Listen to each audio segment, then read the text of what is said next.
prosesnya itu tidak sempurna. Kenapa kira-kira?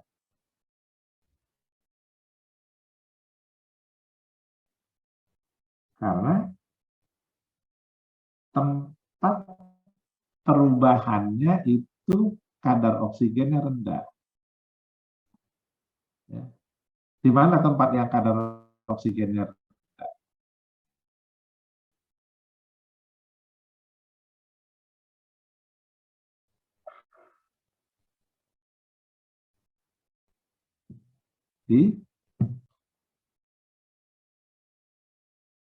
Di mana? Di tempat yang terendam. Jadi tempat yang terendam, yang tertutup air itu oksigennya rendah. Ya. Apa istilahnya tempat yang oksigennya rendah?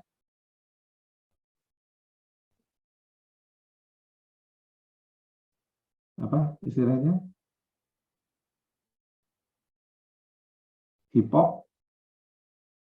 Hipoksia, Pak. Hipoksia. Itu tempat yang oksigennya rendah namanya hipoksia. Kalau yang nggak ada oksigennya? Anoksia, Pak. Anoksia. Benar. Ya. Yang ada oksigennya tapi rendah itu namanya hipoksia. Kira-kira di mana yang ada oksigennya tapi rendah?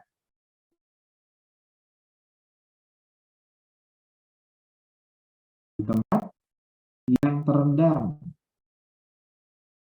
Di tempat yang tertutup oleh air. Jadi di air itu oksigennya rendah. Ya, jadi kalau kemudian misalnya ada tanaman yang mati, ada tanaman yang gugur, kemudian masuk ke dalam air, maka selama proses air itu dia akan akan kurang. Sebentar. Ya.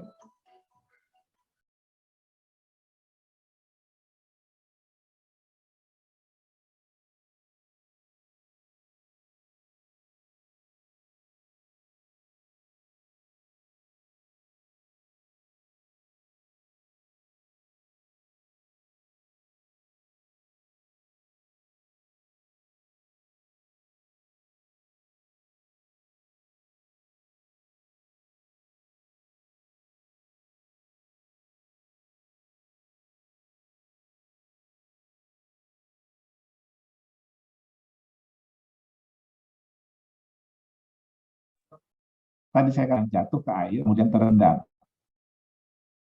Maka bagian tanah akan pernah sempurna terurai di dalam air. Kenapa tidak sempurna terurai di dalam air? Di dalam air tadi, kenapa? Karena dalam air oksigennya nah kenapa bisa terurai secara sempurna, misalnya seperti kompos tadi. Kan ketika dia oksigennya rendah, maka organisme kan, terutama mikroorganisme yang butuh oksigen, yang bersifat air kan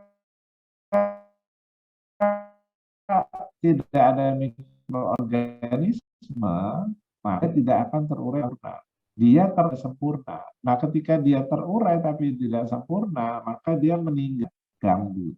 Jadi bagian tanaman yang tidak terurai secara sempurna itu akan menjadi gambut. Terutama yang tidak terurai secara sempurna itu selulosa.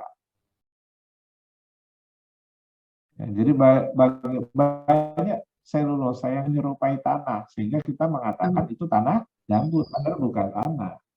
Dia sisa selulosa. Ya. Nah, selulosa itu bahan organik kan? Ya kan? Kalau di gambut itu 90%, 95% itu bahan organik. Yang 5% itu baru mineral. Kenapa ada 5%? Karena sebetulnya ketika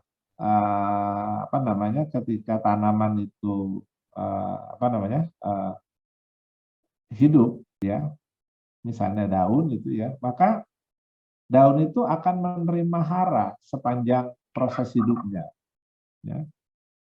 Jadi sepanjang proses hidupnya dia akan menerima hara terus-menerus ketika bertranspirasi. Sehingga jumlah hara di dalam sel daun itu jumlahnya sangat banyak, sangat berlimpah. Ketika hara itu berlimpah, maka bisa saja hara itu menjadi racun bagi tanaman, bagi sel.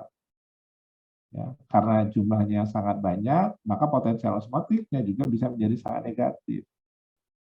Untuk menghindari fenomena tersebut, fenomena menjadi sangat negatifnya sitoplasma sel atau fenomena hara itu menjadi racun, maka hara itu disimpan ke vakuola, ditimbun di vakuola.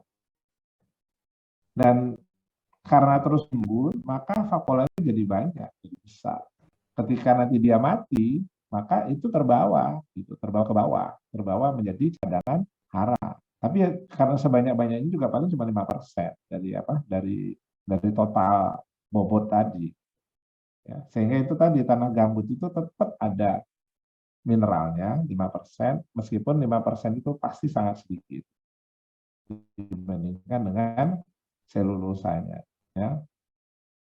Dan gambut itu kalau kita belajar di geologi, maka gambut itu menjadi bahan dasar untuk pembentukan batu bara. Ya. Jadi batu bara itu berasal dari gambut yang mengalami proses metamorfosis. Ya. Jadi metamorfosis itu bukan hanya pada biologi saja, pada gambut juga nanti dia menjadi apa? Menjadi batu bara itu juga proses metamorfosis. Ya, ada proses geologi di situ, ada proses pemanasan, ada proses penekanan. Ya, nanti Anda bisa baca di situ ya tentang bagaimana proses terbentuknya gambut. Ya, jadi gambut itu di tanah bisa 90%. Meskipun tadi saya mengatakan jumlahnya kan 5% kan, itu secara umum kira-kira ya secara umum di tanah itu cuma 5%, tapi bisa saja mencapai 98%. Kalau kita mengukur kenapa kira-kira di padang pasir itu bahan organiknya nol? Kenapa? Karena pasir tidak menahan air, Pak. Wah, ayo coba. Kenapa di padang pasir bahan organiknya nol?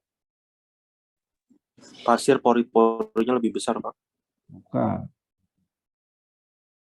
Karena di padang pasir nggak ada tanaman. Di padang pasir nggak ada tanaman, nggak ada hewan kan? Sehingga tidak ada sisa tanaman, tidak ada sisa hewan di padang pasir yang nantinya menjadi bahan organik. Itu sebabnya kenapa padang pasir itu bahan organiknya nol, mendekati nol. Ya,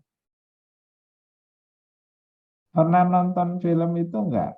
Jalur Sutra. Yang nerbitin NHK Jepang. Ya. Nanti coba cari di Google gitu ya. Silk Road ya. Jadi apa namanya jalur sutra yang dikeluarkan oleh NHK Jepang. Ya, saya suka film itu karena filmnya bagus, kemudian juga ilustrasinya juga bagus. Ya, ilustrasi filmnya itu sangat bagus. Ya. Siapa namanya ada nama seorang orang Jepang ya yang membuat ilustrasinya itu. Saya lupa namanya. Ya. Nah di situ kita akan tahu seperti apa sih sebetulnya padang pasir itu, terutama padang pasir yang membentang di Cina, di Gobi. Ya. Padang pasir itu membentang dari belahan timur ke belahan barat. Sebentar.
Pak.